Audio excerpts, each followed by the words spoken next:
Welcome to SaharaTV once again. My name is Kwesi Baako. This is the first in a series of several editorial updates that we'll be bringing you in the course of covering this gubernatorial elections. With me in the studio right now to do the honors, our very own editor, SaharaReporters.com, Declan Galvin. You're welcome, Declan. Thank you, Kwesi. So what are we hearing so far? So right now, the overall situation in the country is some places have finished voting, but voting is continuing in a number of states and wards. The big story that we've been hearing from our citizen reporters and journalists on the ground is that there's actually low voter turnout nationally across the country. We've found that there's been a number of reports of low turnout in Edo State. And one of our Sahara Reporters correspondents casually estimates that he thinks that there's about 25% voter turnout in Edo State. That's abysmal.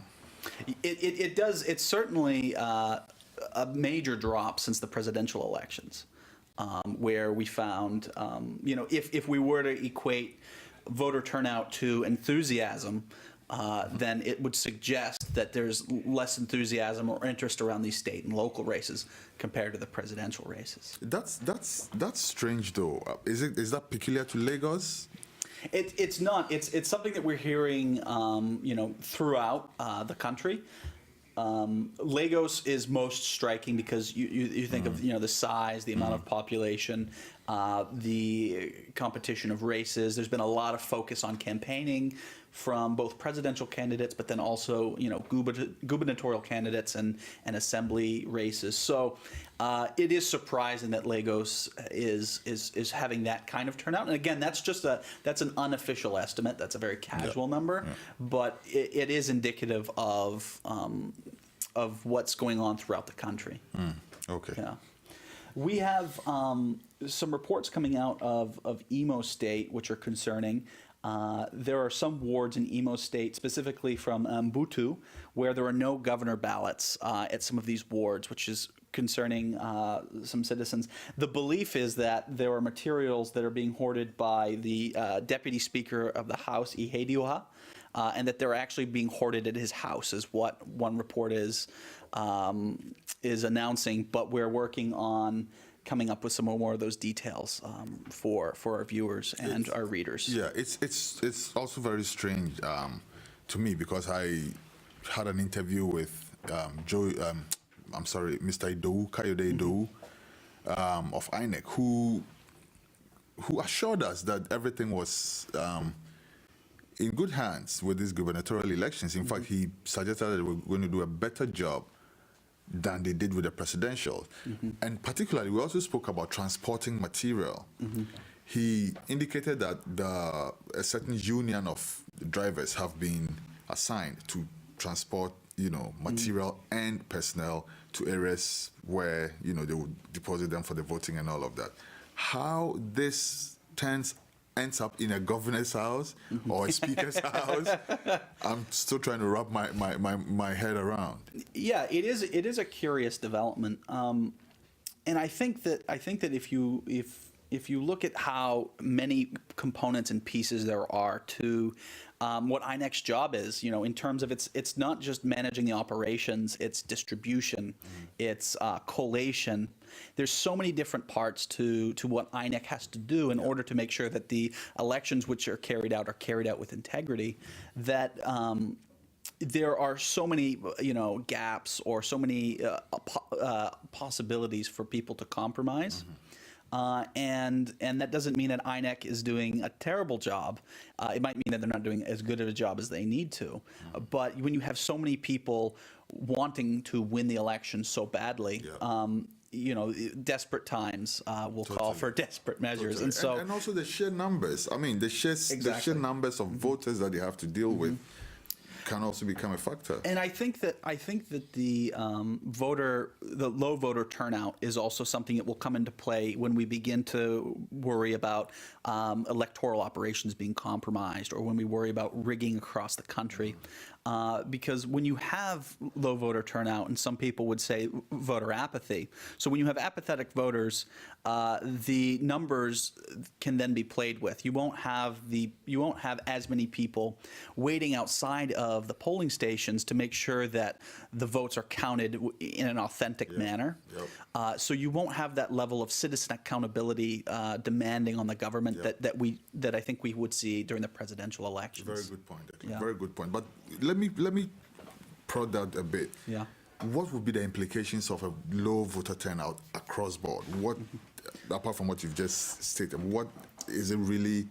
What are the dangers of? You've stated this obvious one. What else are you? So I think that as we look at that, and of course this is speculation, and I don't want viewers or listeners to think that we're stating facts, but speculatively speaking, when you have lower voter turnout, it does one or two things. It typically means that it's typically a nod to the incumbent, assuming there's an incumbent. A seated incumbent, as they say, that would indicate that person would probably have a stronger chance of winning, as opposed to high voter turnout when there's a sitting incumbent. Yeah. That might indicate that there would be a power shift. Yeah. And that's certainly speculative. Additionally, there's a concern when you have low voter turnout that it kind of empowers the government machineries or whoever's in power to rig or to commit electoral fraud. And again, it goes back to what we were talking about earlier in terms of there won't be as many people waiting outside the polling stations, checking and trying to institute accountability. Okay. Again, speculation, but we've typically seen that situation in a number of other elections, both here in the United States, but then also in countries in Africa. Do you think the voters are getting complacent? They're like, oh, we changed the presidency and that's good enough. You think there's anything like that happening? That's a good question, and at least at this point, we don't really know. But I think that there is a tendency in all electoral democracies that people will have a great deal of enthusiasm for the national races, but then when it comes to state and local races, there's varied reasons why there would be turnout. Maybe there's a voting issue, or maybe there's a candidate that you're passionate about. So it is hard to say, but I think that's those are some potential ideas. Totally. What else we got? So we have. Also with Emohua State, we have reports that citizens were being tear gassed at an INEC office. So they were concerned about the location of ballots and when ballots were arrived, and they were reportedly tear gassed. And we're working on more details of that story. However, that would suggest collaborated with some of the other reports we're getting from Emo, that Emo is definitely a state that we need to begin, focusing on and understanding what's going on, peeling back the layers. There were also reports of thugs being sponsored in Emo and creating some kind of destabilizing certain polling units. I've read a few reports myself of ballot snatching, in a few states. Can you confirm these? Yeah, we can confirm that there's been some ballot snatching in Emohua State. We can also confirm that voters were being chased away at least one polling unit in Akwa State, and we have photographs of that, and we've on Sahara Reporters recently published a report detailing eyewitness accounts of voters being chased away by armed thugs. Do we know, have we been able to identify which side of the divide at least these thugs belong? So we haven't been able to identify that. And of course, this is where things become a little complicated. So let's say that it was APC voters which were chased away. Well, a lot of these voters would say, well, it was of course PDP which was chasing us away. But then PDP would say, no, we weren't chasing people away. This was sponsored by APC to make us look like we had done it. And so we need to be cautious about declaring too early who did this, why it was done. But what we can say is that this did take place, and we do have enough evidence to feel confident within that report. From your editorial perspective, though, who is likely to do that? It does look like the voters which were targeted at this point were APC voters, and it does look like that this was sponsored by PDP politicians in that state. But of course, that remaurice to be seen. Not sure. It certainly needs to be confirmed. It only seems like that. Okay. Yes. We have also a concerning report coming out of River State. Maurice Bassi, who is a reporter for Channels TV, was arrested by the military, and we've confirmed with some of our contacts that the Committee for Protection of Journalists have said that yes, in fact, there were arrests, and that he's been speaking with them, and he's hoping to give us an update in the near future. I really want to know why they arrested him, and I also learned that some of his material was deleted. Absolutely, yeah. Why he was arrested is obviously one of the details we're working on establishing and getting our heads wrapped around. But I think this is a concerning indication for how the election will be carried out in River State. If you recall, River State was one of the few locations in Nigeria during the presidential elections where there was violence. And there's been continued violence and targeting of political opposition in that state. And if you'll remember that Governor Amechi has been saying, in not just SaharaReporters anymore, but a number of different media venues, that Patience Jonathan has been very much involved with the affairs of the security there, and that he is attributing a lot of this government and security abuses to Patience Jonathan.